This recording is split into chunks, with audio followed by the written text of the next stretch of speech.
Hello, everybody, and welcome to Holistic Emails, Email and More, a Q&A with. I'm your host, Skip Federa, and so far in this series, we've made you the Dave Grohl of email. We've made you the Banksy of email. We've made you the Richard Thaler of email. Google it. But today we're going to make you the Ada Lovelace of email. Now, for those joining for the first time, this is really your show. We've put together this amazing panel of experts, but we encourage you to ask the questions that drive the conversation forward, or sometimes sideways, sometimes backwards. We are unscripted and unrehearsed, but we always have a great time. So, before we get started, let me get a little of the admin out of the way.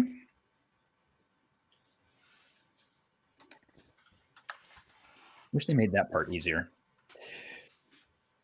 All right. Okay, so as I said, we've got a great show lined up for you today. We are going to explore the most effective way to measure email attribution.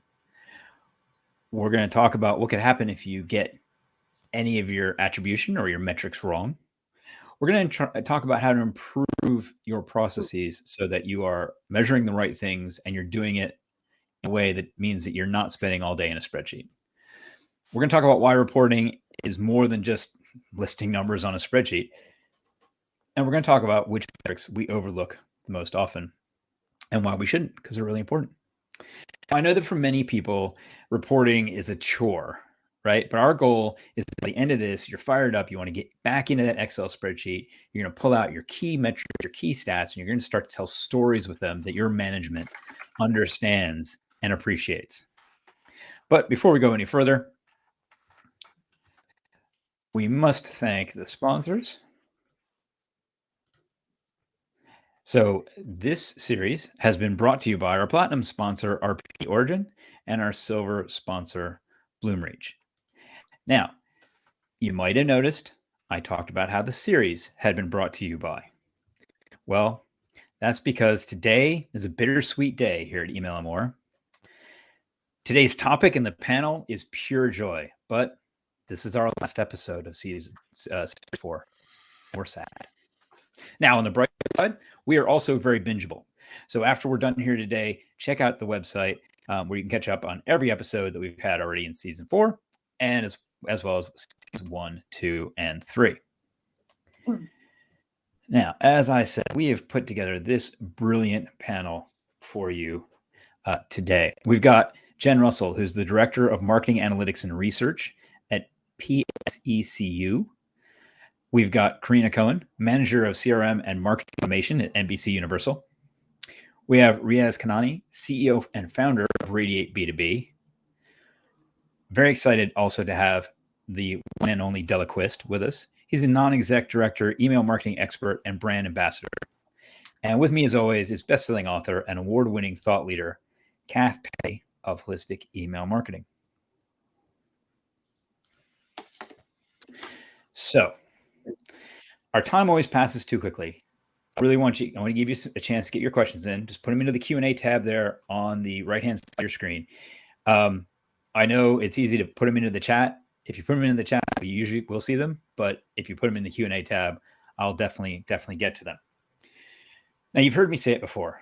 I started in email marketing in January of 2000, or put another way, since both Yahoo and AOL were relevant. Now, back then, email was cutting edge. It was the only, and let me be clear, only marketing channel where you knew who got the message, who opened it, who clicked it, and who bought because of it. Before that, marketing and marketers basically guessed at how good their marketing performed. They launched a campaign, they waited for a set amount of time, and then they claimed all the revenue that came in while the campaign was live. The problem, of course, is you have multiple campaigns done at once, so multiple campaigns all claiming those same revenue, pounds and dollars. But with email, we knew the guessing was over. And interestingly, initially, that scared a lot of marketers. When you can track your marketing communications from cradle to grave and you know for sure if it works, you also know if it's a stinker. Fast forward 3 years and every channel is trackable, even television. Which brings me to the first question for the panel today. In your experience, what was one of the key challenges that what is one of the key challenges that email marketers face when it comes to attribution, metrics, and reporting, and how can these changes be addressed effectively? And I think we're going to start with Jen. Let's start with you. Okay. So it's really difficult to come up with just one, but you sort of touched on it. For me, one of the key challenges is recognizing where you fit into that multi-channel marketing environment. As you said, as we're ever evolving, I think we sort of reached what I think will be the peak of tracking. Now, with new data privacy laws and cookieless environment incoming, it's going to be more critical that you understand your customer journey map, where email fits into your overall marketing landscape, and utilizing what data, knowing what data you have, the limitations of it, to be able to overcome it, to tell that story to the people who care about the outcomes of your email marketing, whether that be your marketing team, whether that be your executives. That's really what you're crafting these data stories and reporting stories for, is to show what you learned, how you're improving, and overall how you're impacting those outcomes for your business. Excellent. Riaz? Yeah, I'll come at this from a B2B angle. Obviously, lots and lots of touch points over a B2B sales cycle. So attribution is an absolute nightmare when it comes to B2B. But the thing I want to actually draw attention to is the dark funnel side of things, which I think is an increasing challenge because you can track every channel, but increasingly things are happening that you can't track. And one of the most biggest ways of sharing an email that you've sent is via email, and you can't easily see how that is moving and happening. Okay. That's also a new term, new buzzword. New buzzword for you, dark funnel. Sounds like a really bad sci-fi movie, actually, to be fair. Karina? I would say on our side for media specifically, we have been really focused on creating customer lifetime value models because it's much easier to keep someone and keep them engaged than to continue to have to acquire new people over and over again. That especially becomes relevant for things such as an Olympics, where it happens every 2 to 4 years. Those people, we don't want to lose them in between events. We want to keep them and keep them engaged. So that way we don't have to spend more money trying to do acquisition. So creating lifetime value and modeling a lot of what they're interested in so that we create that value for them is what our biggest challenge has been. You must have the most amazing swag cupboard. Yeah, that's why it's blurred. Yeah, perfect stuff. So Della, what's a key challenge that you see marketers facing? Sure. I'm not sure if challenge is the word. I think there's a key issue in attribution when it comes to email that impacts marketers more than anything else. And it's really that we apply a level of attribution to email that we don't expect from any other channel. So often, if an email isn't clicked on or opened or purchased from, it was a bad thing. And I think that's what we struggle with. We don't see that about commercials that don't get seen, or when you walk out the room or make a cup of tea, or you drive past a billboard and you go, oh, hey, I'm not buying Chick-fil-A this month, right? But there's a reason why you see the Chick-fil-A billboards is because they just want to remind you they exist. And I think that's probably, from an attribution perspective, that's where a lot of our problems begin and end. Our expectations for email, purely because of what you described at the beginning, which was, oh, it's so amazing and trackable and blah, blah, blah. And we just took that and we've taken it to what I consider to be a silly place. That's a really good point. And a lot of that comes from that was how we were able to sell it originally and differentiate it from other marketing things. But you're right. I think that has set an expectation that now we're struggling to live up to. Yes. And you will really struggle if every ignored communication is viewed as something hated and a bad thing to do. right? Yes. That's the biggest struggle Yeah. that a human being has in email marketing. Sure. Kath, what challenge are your clients facing? I've got two. So one of them kind of taps into what Della was talking about. It's from a different angle. It's simply that we have put in metrics and we expect our consumers to actually action those metrics, when in reality they don't. They go and do something else that we're not actually tracking. So the DMA UK every year goes and does this consumer study, and out of the 13 options that they give the consumers, what action do you take when you receive an email that you like? 11 of those, right, so are trackable, and only 2 would be directly attributable to email. The rest of them aren't. And then the other factor is the long tail of email. So from a marketing manager or an email marketer's perspective, when they're reporting, we tend to, for convenience, for logic, for lack of time, whatever, we tend to cut off our reports at a certain date, and we don't actually then go and measure onwards. But I've gone and done this numerous of times with my clients, and I find out that they're selling themselves short attribution wise, because that campaign actually brought in a lot more revenue, but it's not being directly attributed to that particular campaign because they stopped measuring it. So email does have that long tail effect. And particularly, and this will depend, of course, on how frequently you send, how short-lived the is a considered purchase. So everyone's going to have a different cutoff point as such. And it's really about diving into the metrics, your analytics, and identifying which is the best, period for you to be doing. Understanding you're not going to catch everything. I like that notion of the long tail is interesting. And what struck me when you were talking through that, Kath, is I wonder if we're getting into long tail season.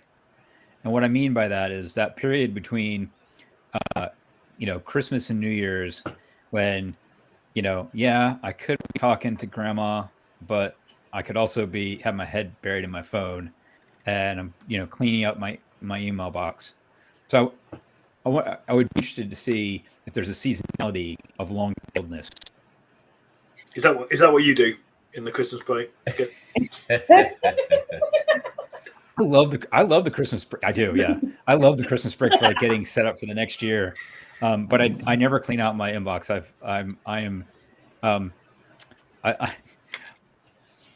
We were talking earlier about people who intentionally wind other people up, and I will admit that I do intentionally wind up people who are zero inboxers with my inbox, because I very specifically do not clean it. And they freak out when they see 100,000 wow. unread emails. Okay, so we've talked about some of the challenges, and we've actually touched on some of the the misconceptions or myths about email marketing metrics. And maybe it's not misconceptions or myths. Maybe it's misset expectations, as Della touched on. But how can professionals overcome this to make more informed or better informed decisions? Where should people be starting in their quest to make better informed decisions? Karini, do you want to kick us off on that one? Sure. So one of the biggest misconceptions is that you need a giant modeling, fancy visualization tool in order to do any of this. And obviously, you don't. There are small businesses that do all kinds of reporting that don't have a Tableau, Datorama, whatever the other visualization tools are. You can do it in-house. There's a lot of even smaller tools that you can use if you need to.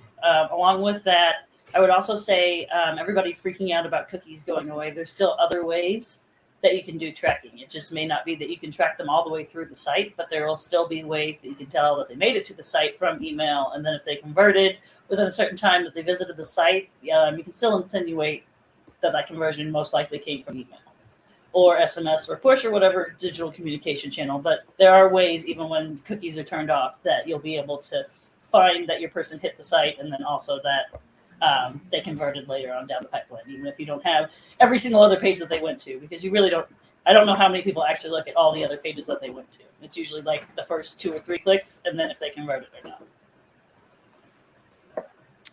Yeah, Kind that's an of interesting going one. Go ahead, Jen. It's like going off of what Karina said, I think sometimes because everything seems so trackable, that there's this expectation that you'll have a perfect kind of one-to-one to one all the way down the funnel. And it doesn't really work that way, as we know in email marketing, because things drop off because you're really asking a bunch of different platforms and technology to talk to each other. And they don't always talk to each other the way that we expect or the way that we want. And then something Kath said earlier reminded me around metrics and kind of these standard metrics that we have, open rate, click-through rate. I think sometimes as email marketers, we build strategies around improving those metrics only, which is great. But sometimes then you have to be careful that you're not improving metrics for the metrics' sake. You have to be able to tie that back into the objective. Why are you sending the email? Why did you build this campaign? Why are you sending this email to this person at this time?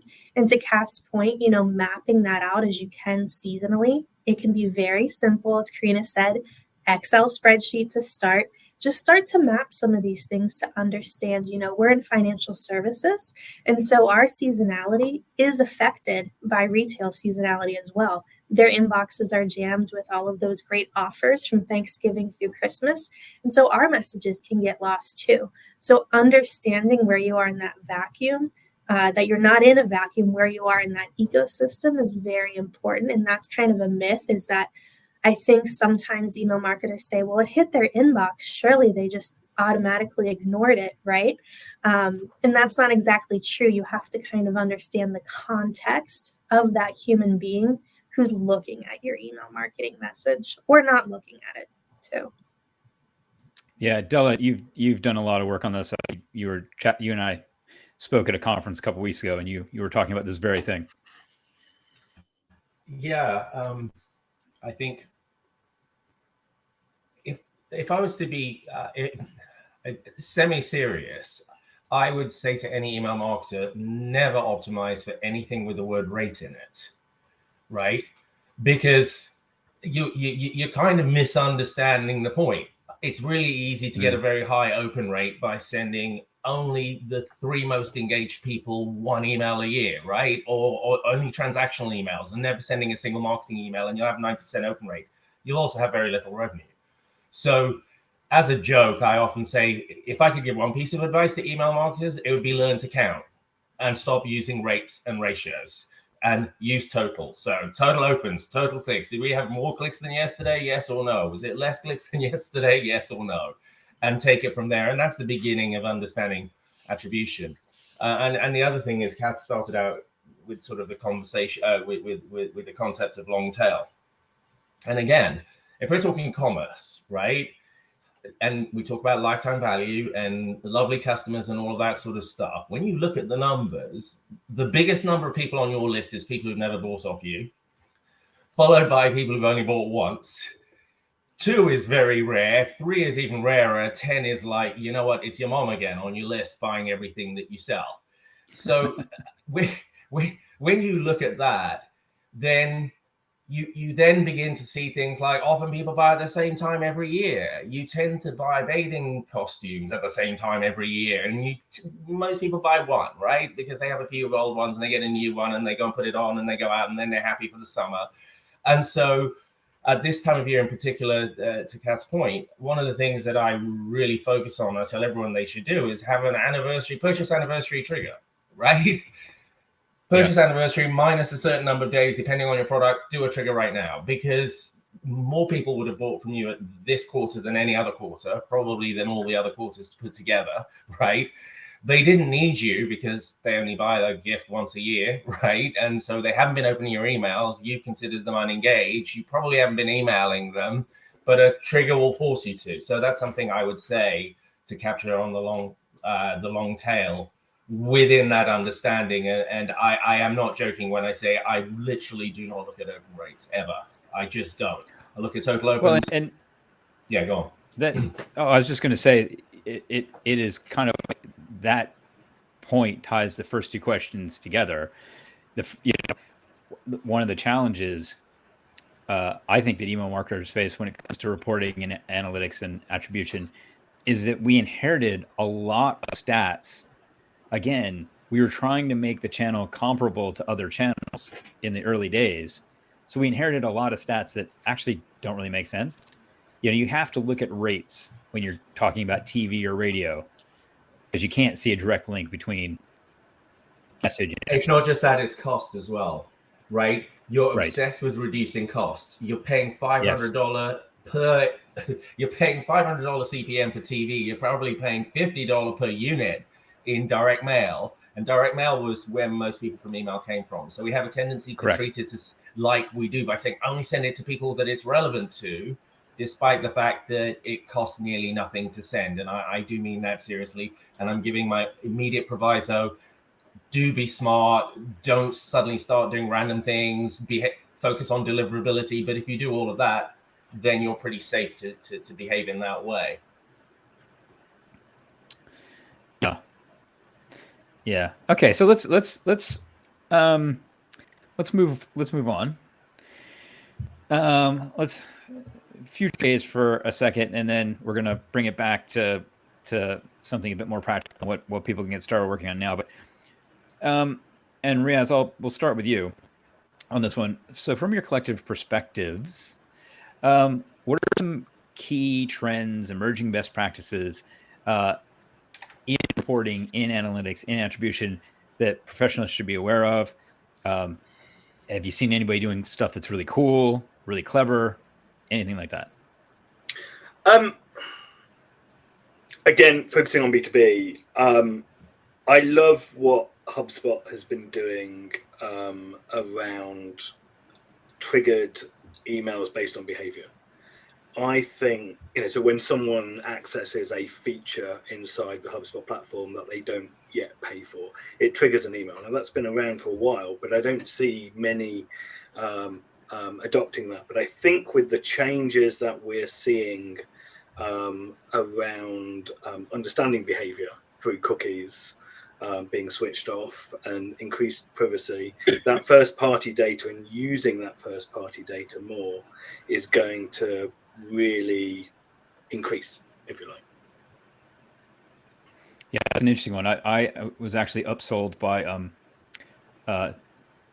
another SaaS provider today because I wanted to use a feature that was not available under my current license. So they've managed to get another extra $120 a year out of me. But the feature is very cool, and it allowed me to work on the train. So happy days. Kath, what about you? What kind of emerging trends are you seeing? Things that we need to start paying attention to on the reporting front? On the reporting front, yeah. I think pretty much like what Jen was referring to with the metrics, we still have that obsession, as we kind of talked about, with the open and the click rate. We don't tend to focus as much on the meaningful metrics, right? And we're still doing, so I do a lot of A/B split testing with our clients. So when we're talking metrics, have to, and A/B testing, metrics and A/B testing go hand in hand. And I find that a lot of the clients are actually, before we step in, optimizing for the wrong results, right? So all of the A/B split testing is a little bit, it's to do with it, but it's a little bit on the side too. All of the A/B split testing tools that are given to us by the solution providers, the ESPs, tend to be very much focused on testing open rates, testing, 10% to the sample, 10% here, and then winner goes to 80%. We just find when we're talking about only doing open rates, because open rates happen, and I know Della's done tons of study on this as well. So you've only got that little short period of time before it says, oh, okay, so this has got the most open rates. Now, if you want to understand, if you're doing that and you're optimizing rates, I'm going to ask you to go into your database in the last 6 months, pull out the top 10 open rates, top 10 campaigns based on open rates, top 10 campaigns based on click-through rates, top 10 campaigns based on conversions, whatever your interpretation is, whatever the definition is. And you're going to see there's very, very little overlap. So that therefore means if you're testing based on open rates as your success metric, you're probably optimizing for the wrong one. So we have to understand what each of the metrics, what purpose they serve, right? And we need to really designate what our meaningful metric is. And if we're going to be doing any optimization using that meaningful metric, then we have to, again, talking about what I was talking about with the long tail, if we find out that we shouldn't, we should leave our our reports for 2 weeks because that is the full, sort of like we're going to get the majority of those, then we have to leave our tests run for 2 weeks, which means you have to do a 50-50 split test and just leave it run and then report after that 2-week period. So it's just a matter of sort of waking up and realizing these facts, diving into your analytics and putting it all together and designating this is what we're doing. Yeah, it gets back to what Jen was saying earlier about optimizing for the metric, not optimizing for success. Yeah. Which I would translate into optimizing for your bonus, not optimizing for your company. But I'm cynical and I'm old. I want to, before we move on to this question, I want to just throw out something to Kath and Della. The three of us, and this is going back, it's got to be 8-10 years. But the three of us worked on a project where we were looking at open and click reach. And it's kind of a thing. It's kind of taken off. It's not that I don't think it's taken off as big as any of the three of us thought. Do you just want to quickly describe what it is and the benefit of it?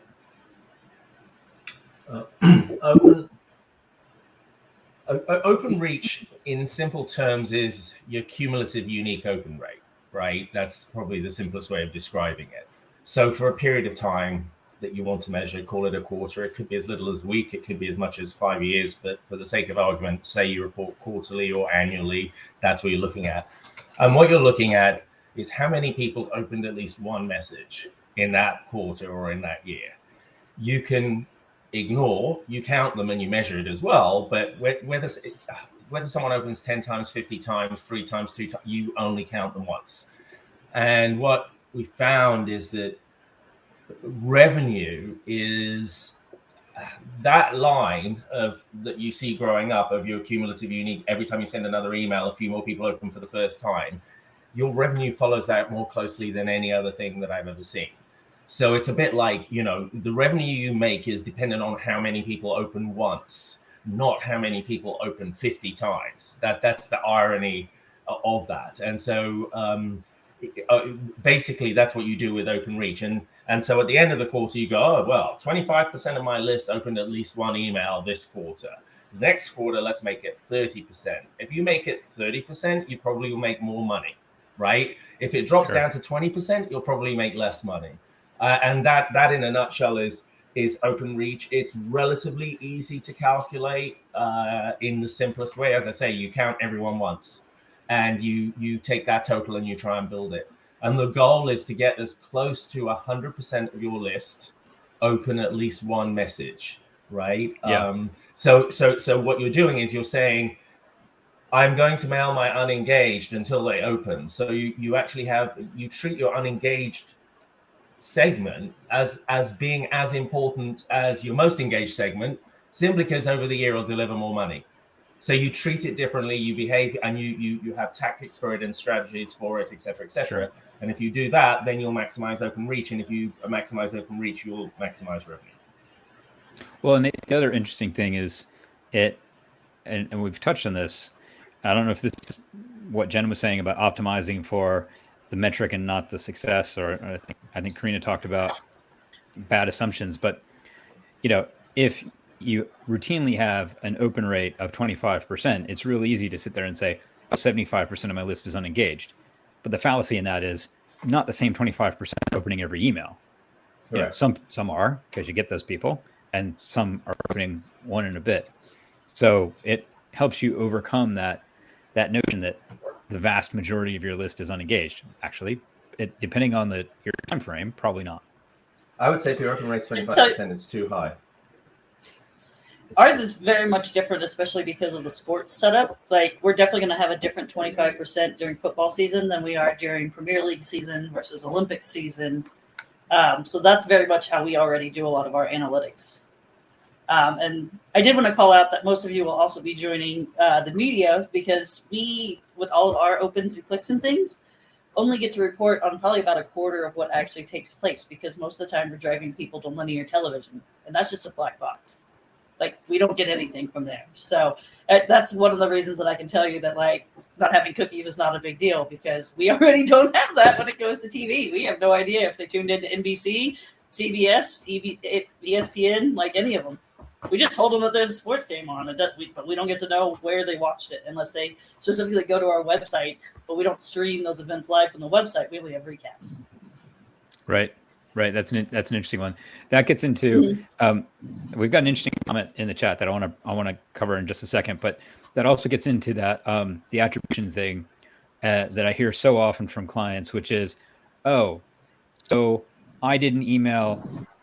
Karina, I'm going to pick on you because I know the Olympics. We didn't email promoting the USA Sweden ice hockey game, but the person ended up watching ski jumping, so we don't get credit for that. It's with a purchase, right? I used to have a client that. Yeah, if they go to Peacock, we can get attribution, but if they go and tune in on linear television to whatever NBC happens to be playing at that time, because they're like, oh yeah, Olympics is on, like, we won't ever get credit for those. Right, but what I was saying is in this one, I've heard this from a number of clients. If somebody buys something other than what is in the email doesn't get credit. So they clicked on the thing in the email, but they went on to move around the site, buy something completely, some other complete product. Email loses the credit for that, even though email was what got into the site in the first place, which I think is completely bonkers.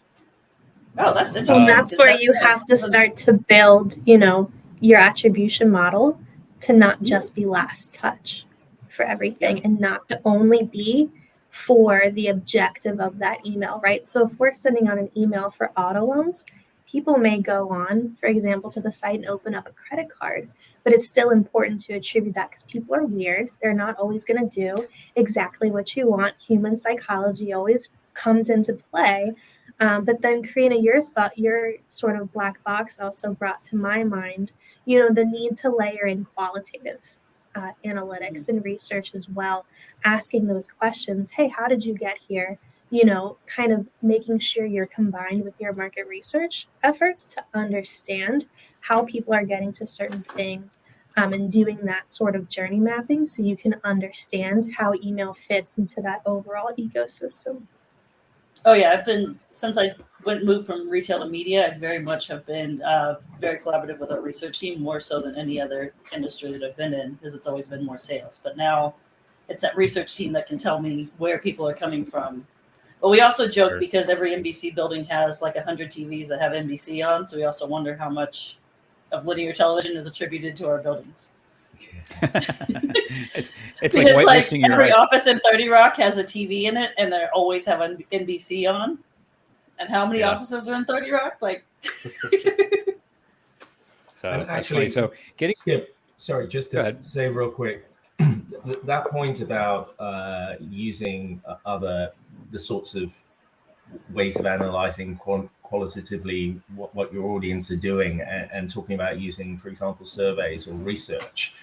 I would love that.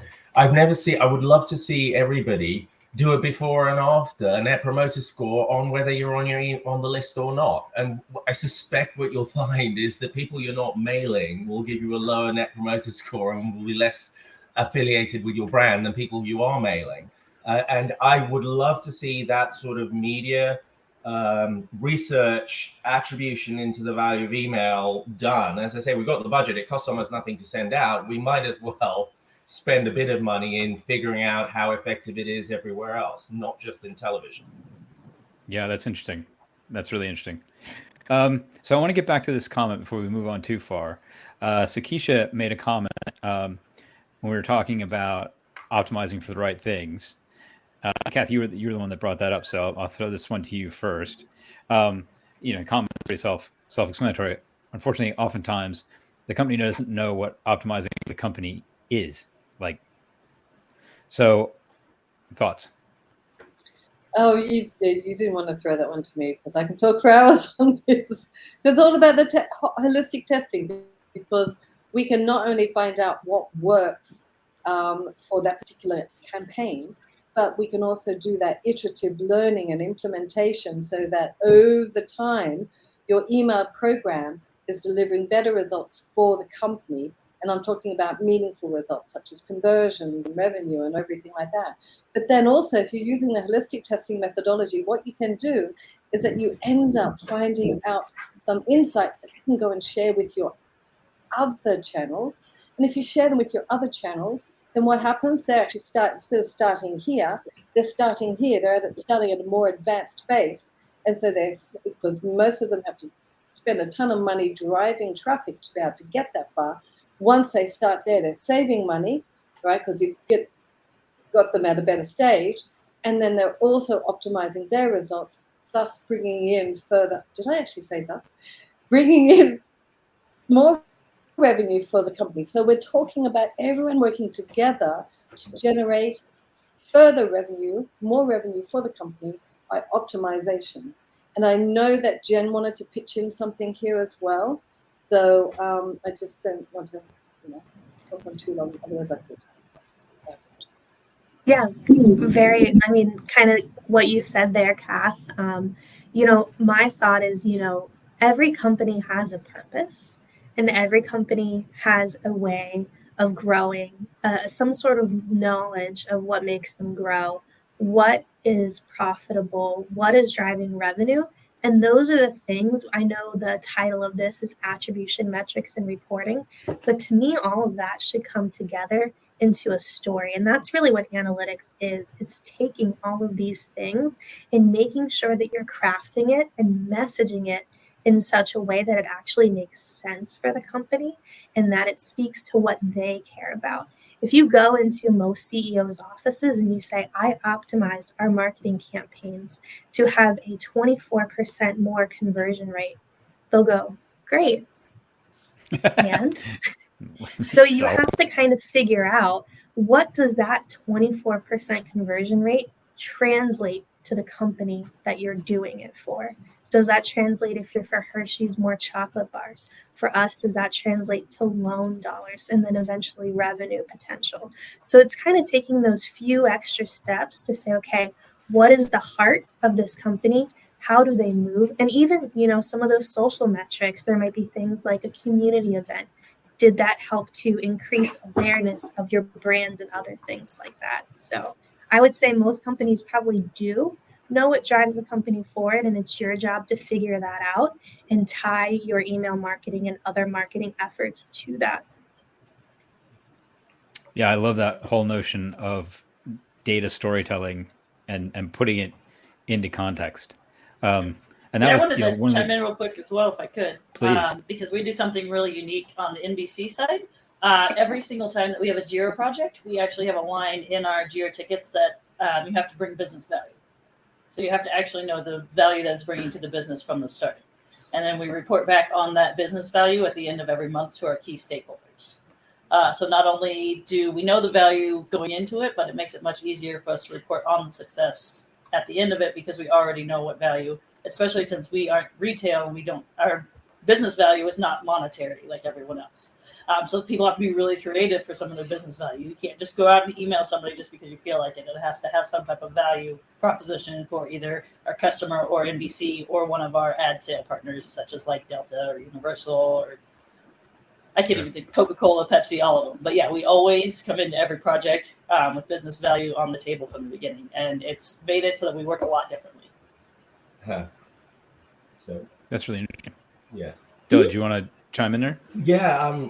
Hey, Keisha, to your question, do you know something? Maybe it's just me. I just see something different, actually. I think the business owners very much know what they want to get out of their email program, right? And they come and say, can you send another email? And the answer is no.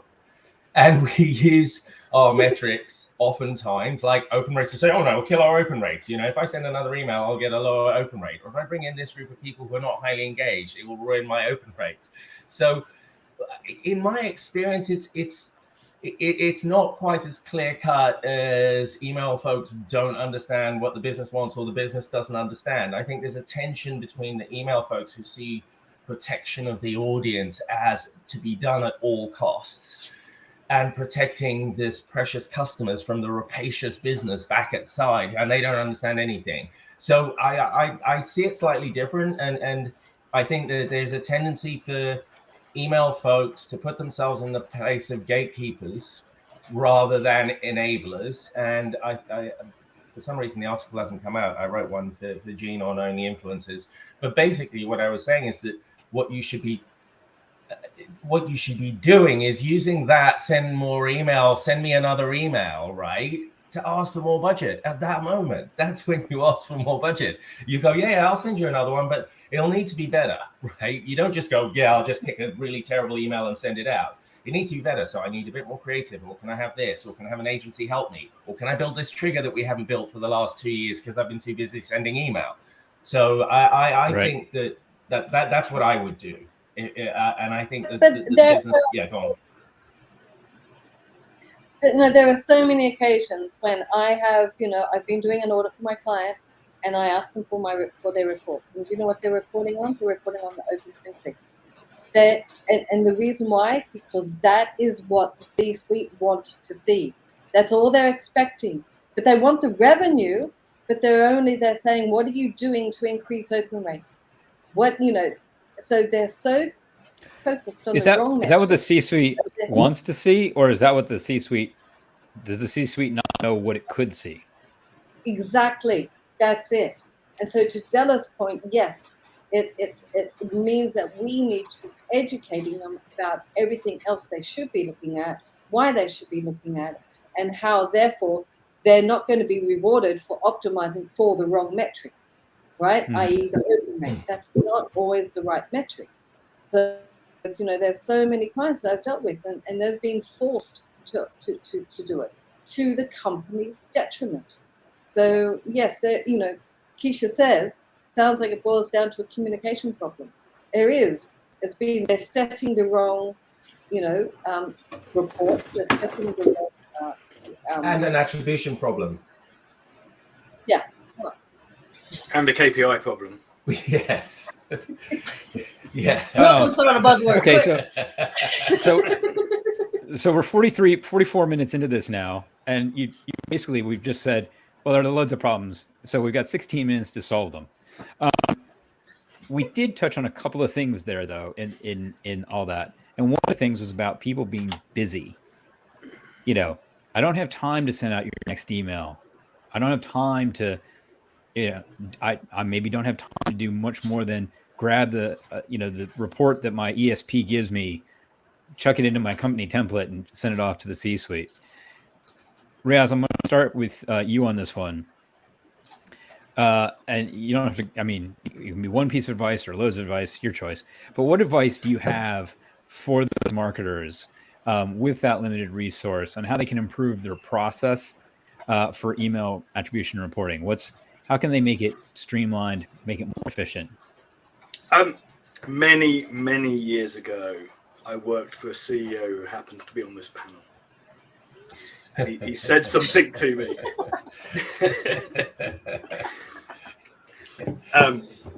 What he said was, we have the data. The data is there already. We don't need to go and test. Obviously, ideally, we should be, but we may not have the resource. But the chances are you have already got the data sitting inside your email platform that will tell you actually a piece of insight that you can use to do better email. And in a lot of what we do when we're looking back at campaigns, we'll look back right the way from when an opportunity is created or when revenue comes in. Which were the topics, which were the emails that we sent to that particular account that actually drove the revenue at the end of the day, and that for me is valuable insight alongside the totals that Della mentioned earlier, and maybe less so the rates that we've been dissing as well. Yes, you've tested everything by mistake. Yeah, At least exactly. once. Yeah, you needed to get That's the it story out of my on the life. Tuesday, and it went out on the Wednesday. On a Wednesday, that's a day of the week test. Yeah. That's it. Oh, we were too late. It went out 2 hours later. That's a time of day test. Yeah. You know. Yeah, we forgot to hit send. That's a something else test. There was an package install Yep. sequence that was running before the. Sorry, I'm trying to do too many things at once there. Anybody else have an example on how to improve the process? Karina, Jen, when I was talking about being busy, you both were nodding. So how do you streamline? I mean, a lot of what we do is just collaboration and with our customer experience team and our research team to really see where it is that we can meet our customers and what it is. And I even did this on the retail side. So that's the one thing that I don't think people think enough about is what experiences can you provide that inspire people to make a purchase or convert. I mean, even if it's a sale, that's still like an event or an experience for a person. They're still getting a discount. That's a discounted experience. So don't think about it so much as like, what's the promotion or the sale, but what is the experience that will get the person to come and continue to come to your company first and then purchase. Especially, I can tell you, this has come up for me now that I have a disabled little brother that lives in my house with me. So I really start to think about who is more accessible and who treats him fairly. And that's where my business is going. So who's ever creating this proper experience for my disabled family member, that's who's going to get my business, not the best sale price. Yeah, I mean, valid. Good. And going back, in my history here, I was at one time kind of the one person show for email marketing, doing the coding, doing the writing, doing the segmentation, CRM setup, all of that stuff. And that's overwhelming. And that's the position a lot of email marketers in a lot of companies. And so it really just comes down to prioritizing and thinking ahead, even if it's just 3 steps. So I think Raya says something about triggered communication. So whenever you can, think about, okay, how can I help to lessen the amount of times I'm segmenting and sending out these one-time emails? And how can I utilize the tools that I have in that CRM, whether it be HubSpot or Salesforce or Marketo? They all have these capabilities. And then just thinking through, what data do I need, to Karina's point, to do that targeting effectively and well, and then really utilize the built-in tools. You don't need to get very fancy all the time. You don't need to dig in like we're saying all the time, but just having those tools and making sure the data in there is what you need to at least dig down one more step beyond open rate, do some trending, high level, get your seasonality to understand that. And that's going to save you a lot whenever you're having, as Della said, those conversations with the business. When they come to you and say, hey, we need to send out an email ASAP for this, you'll have some things to back it up and say, okay, well, based on our marketing plan, based on our seasonality report, be more of that consultant role with the organization rather than the gatekeeper. Right. That's a great point. Get the data out there. But going back to your previous point, it's not just sending out a spreadsheet for a spreadsheet's sake. It's telling your data story, or telling a story with your data, I guess is probably a better way to phrase it. We've had a bunch of questions come in. Thanks everybody for getting those questions in. Some have been answered in the chat, so we won't take up time here. But here's one from Keisha, which I think is an interesting one. How do we reconcile attribution to email with other channels in an environment where our channels compete for attribution? I can't imagine an environment where people are competing for budget, but maybe that's because I live under a rock. No laughs, no giggles. Come on, guys. It's not that late. I mean, Karina gets it past. It's very early for her. But anyway, what are your thoughts? And I'm out of coffee. Yeah, you're out of coffee. How do we, so Jen pointed out, get rid of last click attribution, because that's a killer. I get rid of out of any single point attribution. But how do we manage this inherent struggle within the marketing department when search wants budget, email wants budget, out of home wants budget, TV wants budget? How do we deal with that?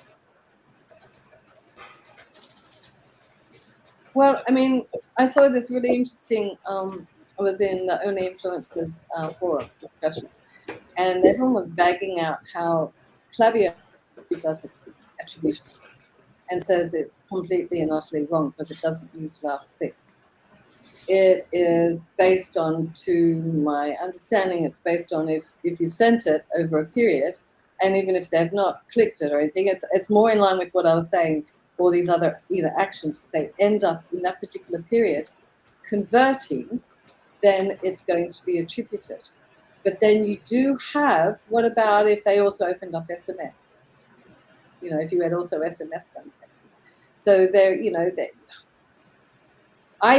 we have talked about this so many times. Is there actually, and there are very, very, very clever people who spend a lot of time trying to do this multi-channel attribution, and they come up with a whole heap of different formulas and this and that and all the rest of it. And no one, to my recollection, has ever actually solved the dilemma. It's an ongoing dilemma. It's really a case of understanding what it is that you do. So if you are using last click, understand that it's faulty. Understand then that your channel is actually delivering better than what it's your email, right? Is delivering better results than is actually being shown. You then need to put together that business case, including those kind of surveys and consumer reports and everything like that from the DMA and so on, and evidence the fact that, listen, this is why. So you have to say, so when you are pitching for budget, say, okay, yeah, so this is it, as we have reported on our faulty last click attribution. But, we believe that we actually have more because of this, and give us more budget. Yeah.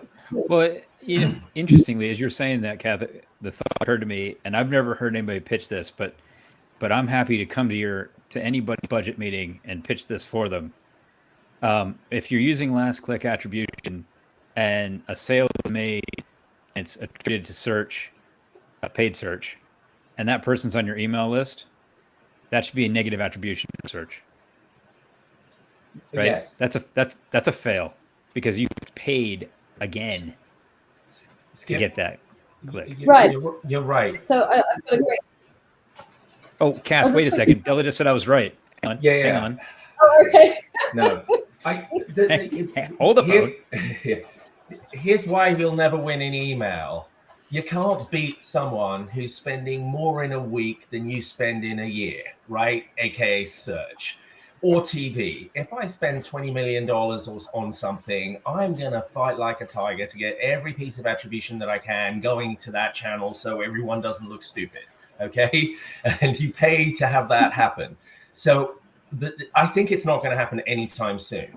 But if you do want to, the one thing I have found is break your email send days into days when you send to everybody or almost everybody, right? There are times when you send to almost everybody, once a week or whatever it is, or, the holiday season, et cetera, and look at the revenue you make on those days from every other channel, and then compare it to days when you don't send any email out at all. And there's lots of days where you either only send triggers or automations, but no email goes out.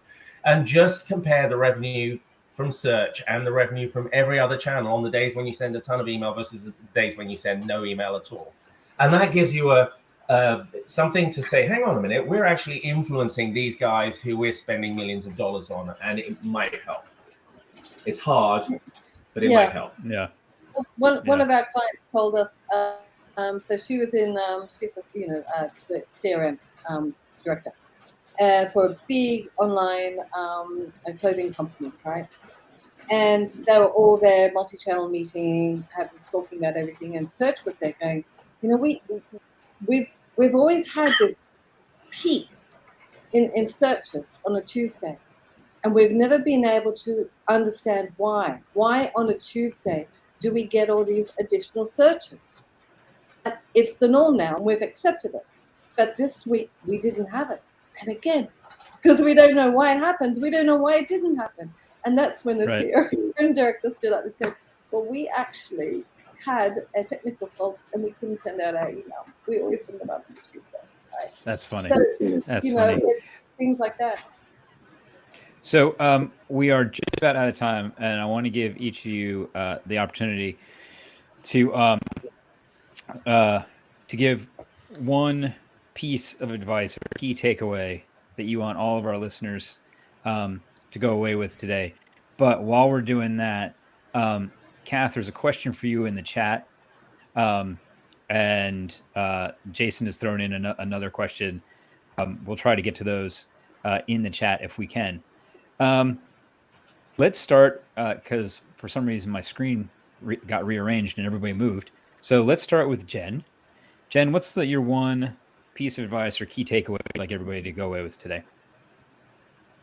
Yeah, I think, to kind of steal a little bit from the company name, to really go after that holistic email analytics, to really, make sure that you're taking into account multiple data points. You're not optimizing metrics for metrics' sake, and that you're contextualizing to the business and to the objective for why you're doing this. Why are you sending out emails in the first place? There has to be some sort of a reason there, and making sure that you're taking those metrics, attributing, reporting everything, and tying it together into a story that speaks to how well you met that objective. And if you didn't, what are you learning and iterating from that for the next time?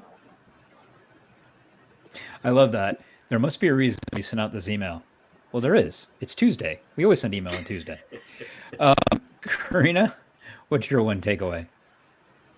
I'm going to reiterate to bring business value from the beginning, from the start, and it makes it easier to then report your metrics at the end because you know what exactly the purpose was from the beginning instead of just sending an email to send an email or SMS or push or even a social. Like everything should bring value back to the business instead of just burning money, especially while we're still in the midst of a lot of tech layoffs and things. This is a really big time, especially here in the States, to bring value to your business or be able to report on that value that you're bringing to your business.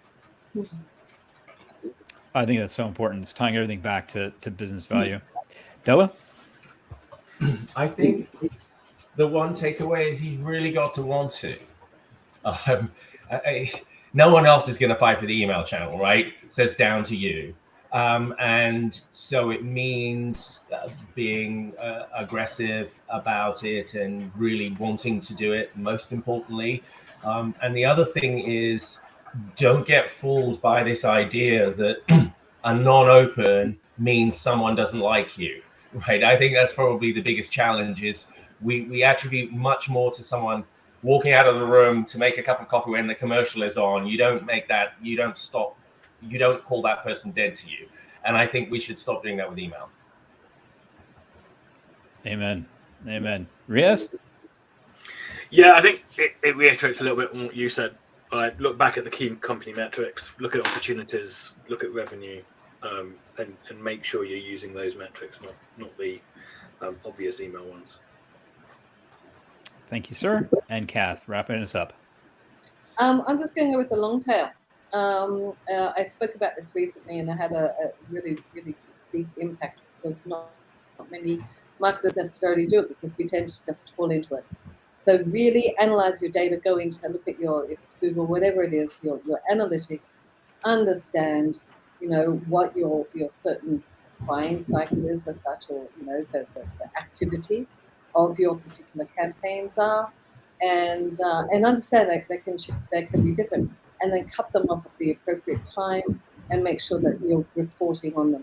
If you have to be reporting on them and it's like midway through or something, well then just let them know this is a preliminary report, but we'll be updating it in the next report, that kind of thing. So make sure that you are fully reporting on it to make sure that you're getting the attribution or as much as possible.